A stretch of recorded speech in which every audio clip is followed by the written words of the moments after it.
it's all for play for still. I think so. Do you want to bet against us?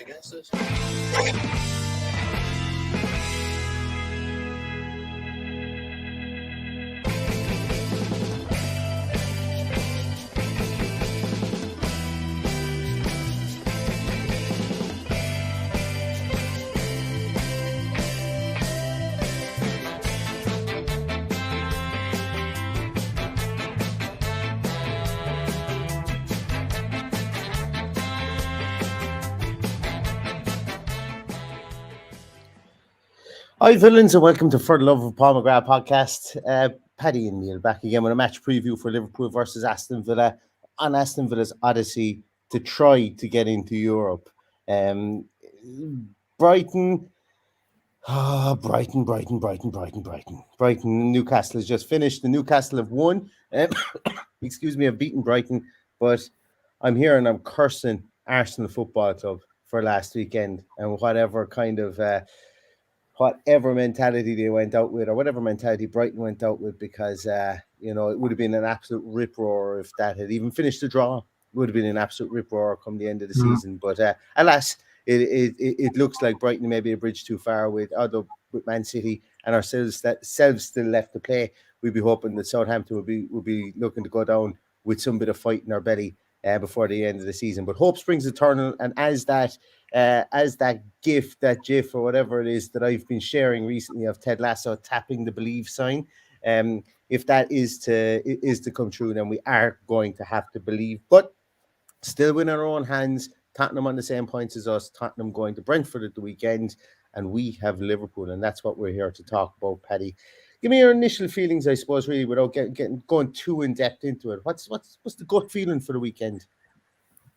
The gut feeling is that I've kind of blanked it out, number one, because there's a whole lot of noise going around, and I'm just trying to focus on the fact that we have been incredible for the second half of this season. It's been an absolute joy to watch, and I run the risk of letting the next two games ruin the season for me. So as it happens, I'm going on a magical mystery tour in the morning where a group of people don't know where they're going. And I may or may not be able to see the game on Saturday, and I definitely won't be here for the team sheet tantrum. So it is what it is. I will try to do my best to watch the game. If not, I will be back on my couch on Sunday evening watching it with probably a humongous hangover.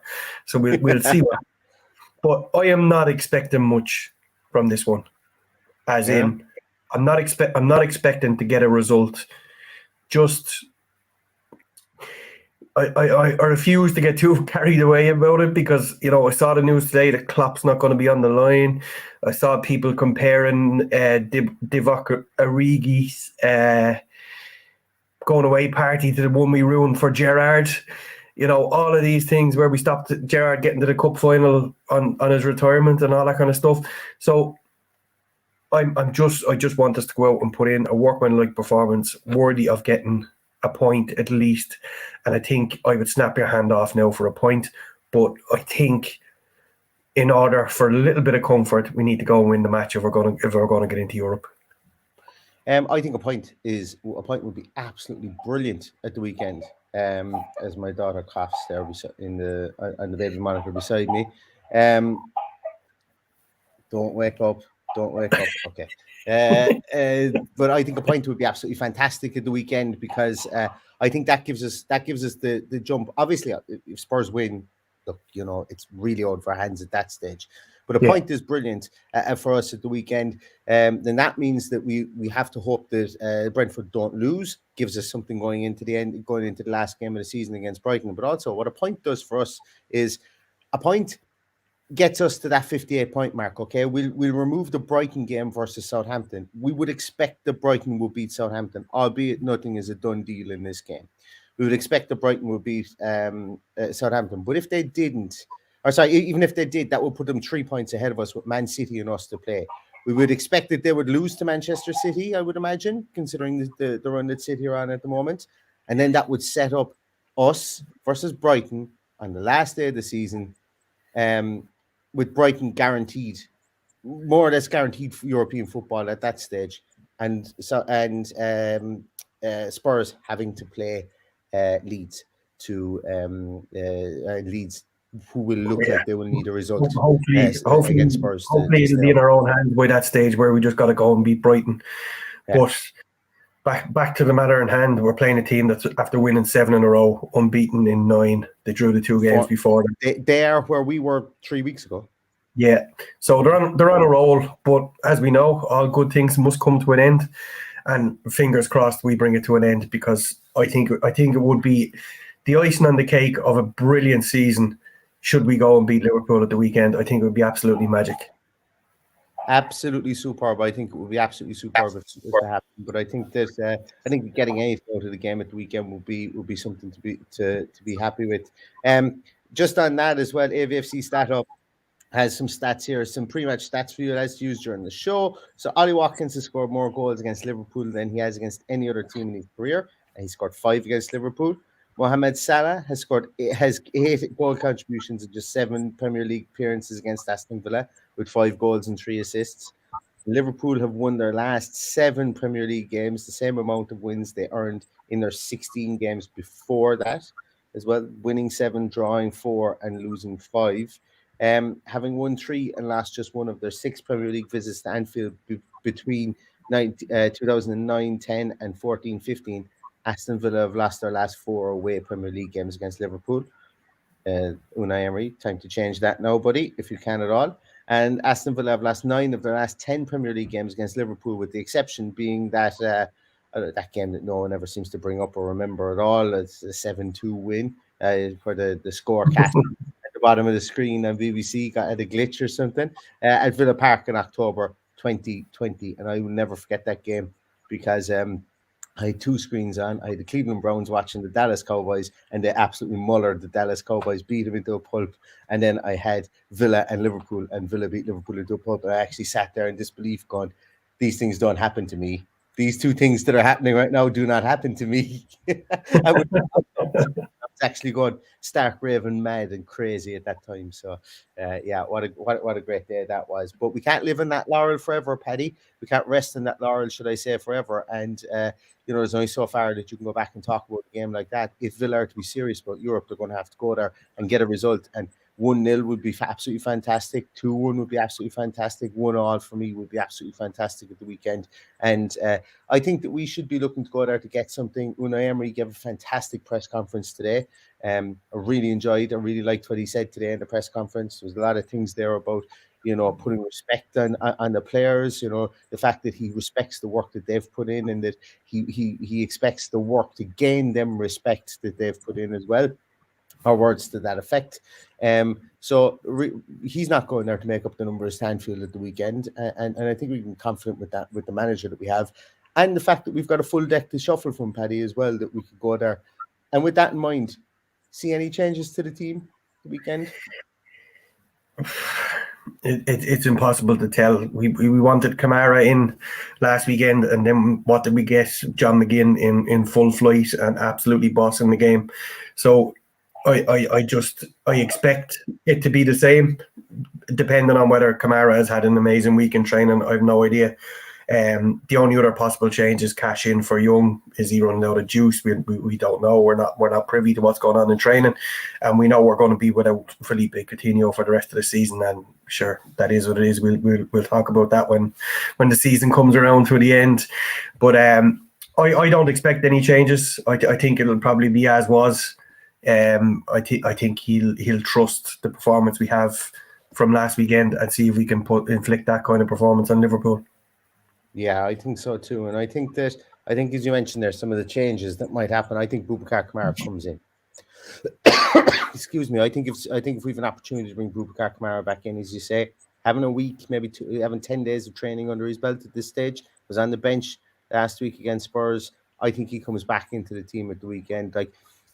Great that the team has been performing in his absence, but that guy is a good player, a very special player, and I think bringing him in there allows us to get a bit more creative with what we can do with the likes of John McGinn. And it's no slight on who's come into the team, but I also think it allows us to be creative with, maybe taking Buendia out of the team, maybe taking Bailey out of the team, and just making sure that if we are going there to be very resolute, not allow them to hit us on the break, certainly not allow them to get Trent Alexander-Arnold on the ball in this new midfield role that he plays, hybrid midfield role that he's playing.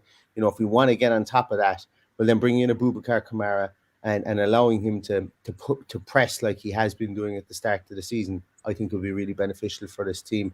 I just really, really, really wish that we had one more attacking option. And it would be and realistically, we've all been saying this, I suppose, really since January. I would love if we had one more attacking option, but come at the hour, come at the man, and John Duran has to start to at some stage. He will either step up to the plate or he won't. And this isn't me criticizing him. Don't get me wrong here, but let's not forget that we have somebody that can come off the bench in John Duran. I don't think he'll start in this game, but he's a lot of endeavour when he does come off the bench. And you're going to need that, because if you put the likes of this infallible back four that Liverpool have had, it started to creak, and if you put them under pressure like we've seen throughout the course of the season, there will be an opportunity. Whether we take it or not is another thing, but there will be an opportunity. Then again, I suppose once you get past this back four, you have to try and get past Alisson, who's had an unbelievable second half of the season too. So it's a formidable task, but not insurmountable. Yeah. Look, it's all to play for. But what we've also got to consider is Liverpool still have a chance of getting Champions League football, so they're not going out to slosh around in the sunshine on Saturday afternoon either. Where there's a chance they could ruin Man United's season. That's what I was just about to say. There's an opportunity. I think they will beg, borrow, and steal and dive and do anything they can to get 3 points at the weekend. So we're really up against it here. And I wouldn't, I wouldn't expect anything less. And the reason being is because, them finishing above Manchester United, given where they were down in 10th position not so long ago, at the turn of the year, that would be an absolute massive result for them. And I think they've been fantastic. They've been, themselves and Liverpool have been the form teams. Like I said, they are where we were 3 weeks ago. They are the form team outside of themselves and Manchester City. Outside of Man City, they've been the form team over the last 7 game weeks. So we're going to have to go there and we're going to have to be on our A game. But once again, we've got a manager who can set a team up for cup football. And that's essentially what this is. On Saturday, it is cup football, and we're going to have to treat it that way. And that's why I think Boubacar Kamara comes back into the team. But it's going to be an interesting team sheet tantrum, and pity you won't be here for it, Paddy. Pity you won't be here for it. It's not a bad thing. A lot of people asking about Archer being back in the squad. He can't play. He can't play any part in the rest of our season. He effectively signs on for someone else for the rest of the season, so he won't be there, and neither will anyone else that's on loan for that matter. Aaron Ramsey or Tim or anyone. Yeah, so essentially when they sign their loan deal goes up until after the end of the championship playoff final is over. It goes up to like the 30th of June, essentially, or the 1st of June or something like that. Yeah, so it goes all the way up there. So once they're knocked out, they become ineligible because they have to re-sign again and be re-registered for the club, and you can't do that outside this window. So it's a no-go, unfortunately. Unfortunately, it is a no-go. And it would be great. It would be nice to have him. I saw some. I'm going to just talk about it now. I saw some absolutely ludicrous stuff on Twitter today about Borough fans giving out about Cameron Archer. I was like going, guys, like genuinely, are you that like? I won't even get into it, like, but like, what was it, 11 goals in 18 games or something like that, Paddy? It was something ridiculous. 11 goal contributions. I wouldn't give it any airtime. That just it's hilarious. Unfortunately, you get fans like that. We have them. Everybody has them. I wouldn't even give it any airtime. That's ridiculous. Absolutely ridiculous. Yeah. He's had absolutely no sense. I wouldn't be 11 surprised. 22. Depending on who the professor buys in the summer, he could end up back there. So I wouldn't be. I wouldn't. And they take him back with open arms. You can be sure of it. Yeah. Oh, absolutely. Oh, yeah. You can imagine Aaron Danks will want him back there again. Absolutely. And then also, what's with the other clubs and the Norwich fans were having a crack off Aaron Ramsey today as well, saying that he was this, that, and the other. And I didn't even know where to start with that, because I've no idea where it comes from. Is there some bad blood there? And did you see anything on that, Paddy? If anybody in the comments wants to enlighten me as to why the whole of Norwich has like an absolute voodoo doll out for Aaron Ramsey.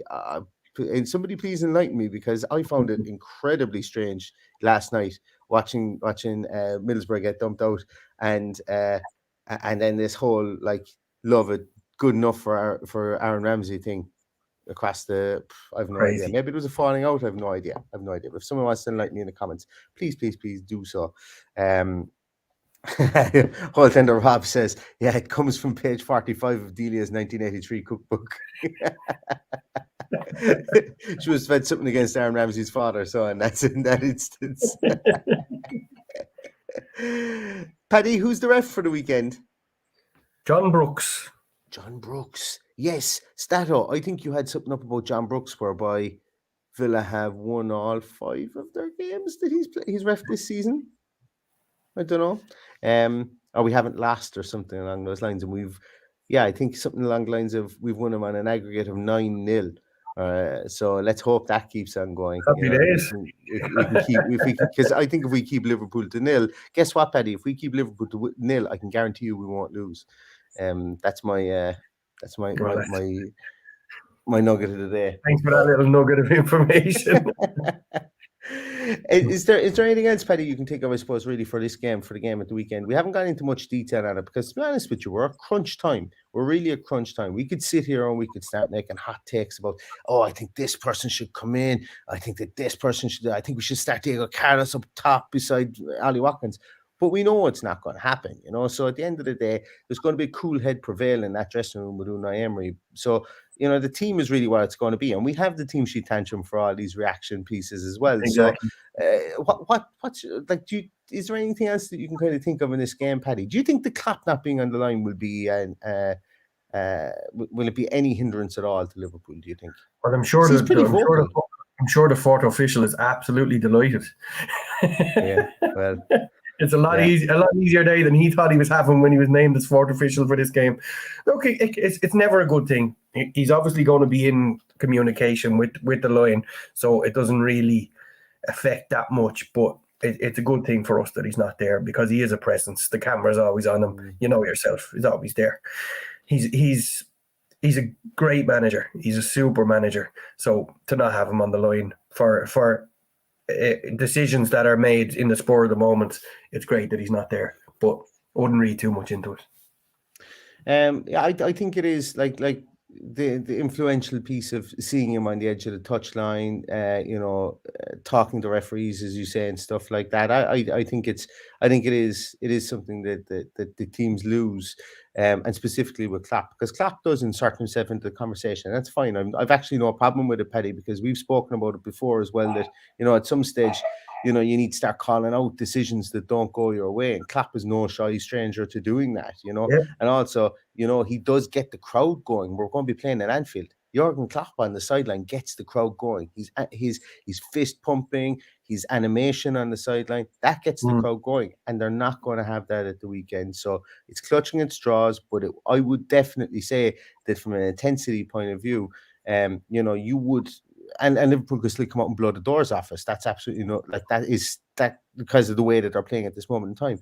But from an intensity point of view, Jurgen Klopp could be that extra 2 or 3% that they need on the sideline. So hoping that him not being there, he's obviously going to have the team prepped to the nines before the game. It's not like he's not allowed in Melwood for the rest of this week. It's that he's going to be there and he's going to be able to prep the team and he's going to be able to go on the bus and he's just going to have to sit in the stands. So it's exactly It's the small things, but it could be those incremental in-game things, Paddy, that make a big difference from Klopp not being on the bench.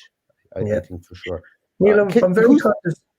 I'm conscious of the time, and I'm conscious that you have a potentially waking up a baby there. Have you any news to tell the listeners? Yeah, we teased some news that we were going to have for tonight, and I am delighted to announce that we're pregnant again. We're having another child. No, we're not.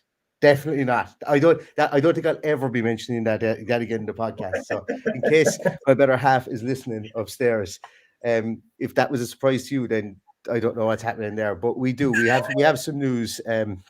We have some news with regards to the podcast, everybody.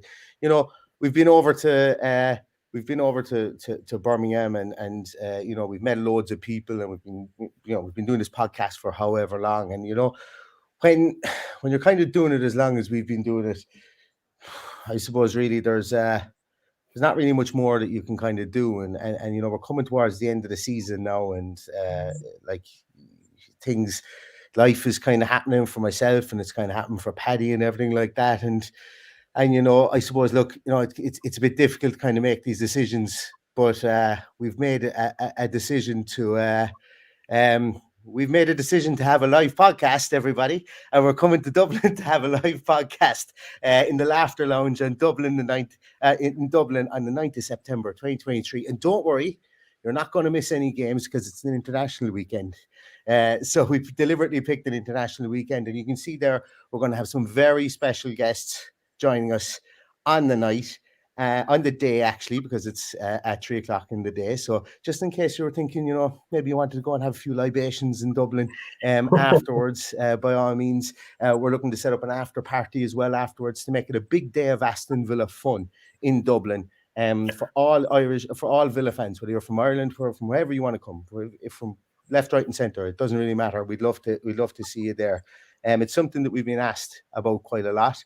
It's something people have asked us to do, and you know, trying to get our ducks in a row for this. It's I must say, putting on events in Ireland ain't exactly cheap. It ain't exactly easy to do with insurances and everything like that. But we're absolutely delighted to do it.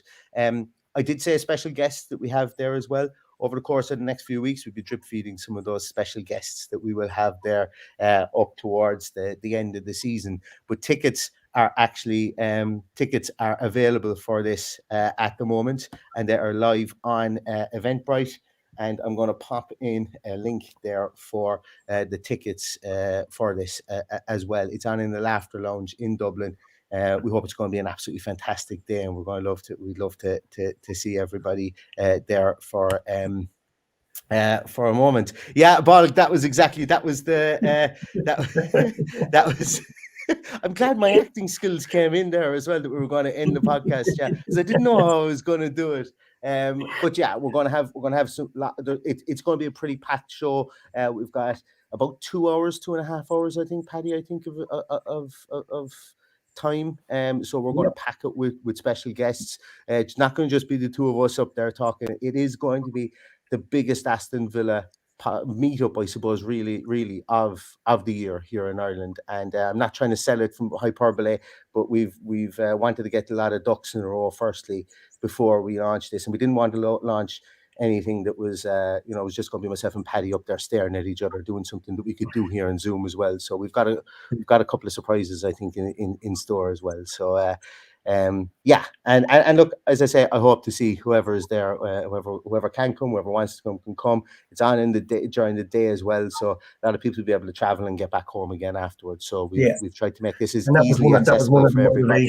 Because we know Dublin can be very expensive for people to stay over. So if people are trying to come out to Dublin, they can get the train in, train out, and still be able to enjoy the festivities and a few drinks. But you know, I've kind of floated this with a couple of people, especially in the UK, and they're like, you guys have to come over and do one in Birmingham, and of course, you know, anytime we get over, you're more than welcome to come and talk shite with us when we're there. But we'll get over this one and see how it goes. Exactly, yeah. And Dean Evers says, as to make sure it is filmed, yeah, there will be, or there is at this moment in time, unless they somehow cancel, yes, there will be a film crew there, and we will have at the very minimum there will be audio there anyway, at least. But we're hoping to film it, make a good. It'll definitely be filmed 100%. We wouldn't let this event go without having the record of it. Tom is asking, can we get Remy Gard? Yeah, might be able to get him on. Yeah, for sure, that would be good. But yeah, look, as I say, it's a bit of crack. There's after lockdown and stuff like that, there's been a lot of meetups in Ireland here specifically that didn't happen, and there's a massive fan base here in Ireland, an absolute massive fan base here in Ireland. So you know, it'd be great to try and get as many people together. And the Leinster Lions meet up in Buskers on the Buskers and what? What is it again? Buskers, just Buskers. Buskers, yeah. Yeah, the Wheeler Buskers. That's only across the road as well. First, and we will arrange everything else later on. Exactly. Yeah. We'll keep talking about it, and we'll be mentioning it as well. And I know the guys in Clarendon, the Clarendon Blue guys, have one on as well in Birmingham as well for the end of season stuff too. So I'm sure that's going to be a great night out as well. But as I say, this is something myself and Paddy are putting on, and we're just delighted to have the opportunity and delighted to have the interest from people as well that we've spoken to about getting involved with it as well. So excellent. Yeah. And hopefully you guys like it as well. But those tickets are available. As I say, tickets are available. And if you need any more information about it, just reach out to us, DM us on Twitter, whatever the case, and we will be able to tell you more about it. I'm getting messages here. Tickets are purchased already. Tickets are purchased already. Oh well, I'm the same. Yeah, I'm just going there. That's brilliant, excellent. Well, and that is our big news. And you know what? I am delighted that people thought we were going to end the podcast, because I didn't. That was an on the moment thing. For anybody who missed it, there, 9th of September, 2023, Ireland are playing Netherlands the Sunday. On the Sunday, yeah. Sunday, I think. So it's on a Saturday, 9th of September, in this year, as I say, and we will have very special guests at it as well. In the Laughter Lounge, which is a lovely little venue, and it's a nice intimate venue as well there. Jolene Lescott doing the door. No. Absolutely you won't not. be doing the door, but somebody will, because we've got to pay for all that stuff, and that's why we have to charge to literally get people in to pay for the room and everything else. So Ireland is not cheap at this moment in time. To do anything. I must say, to do anything at all. Yeah, do anything at all. But anyway, thank you so much, everybody. I think we're going to leave it on that cheery note, as I say, and hopefully we do get to see you guys there in September. But with the task that's at hand, Aston Villa versus Liverpool at the weekend, Paddy will be off on his swingers. Paddy will be off on his mystery tour at the weekend, and I'll be holding the fort here. We will have somebody in for the team sheet tantrum. We will have somebody in for the post match as well. So I am hoping to see you guys there for that on Saturday. But in the meantime, here's to Aston Villa putting together the next next day of brilliant training on Friday, and having a plan for Liverpool in Anfield on Saturday. But until then, everybody, stay safe, stay healthy, check out those tickets, and until next time, all that's left to say is up the Villa. Up the Villa.